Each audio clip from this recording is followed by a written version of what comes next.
প্রিয় বন্ধুরা, স্ক্রিনে যে ছবিটি দেখতে পাচ্ছেন, এই ছেলেটির নাম আরহাম ইসলাম। সে বাংলাদেশি বংশোদ্ভূত। অস্ট্রেলিয়া ইউনাইটেড ইউনিয়নে খেলে। সে একজন খুব ট্যালেন্ট প্লেয়ার।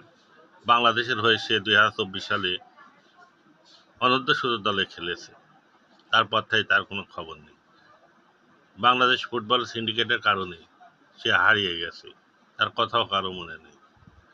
এই ছেলেটি শোনা যাচ্ছে বর্তমানে অস্ট্রেলিয়ার অনূর্ধ্ব জাতীয় 23 দলে চান্স পেয়েছে, কিন্তু বাংলাদেশ তাকে মূল্যায়ন করেনি।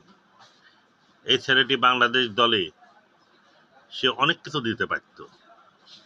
সে একজন দক্ষ প্লেয়ার, খেলার স্টাইল অনেক সুন্দর,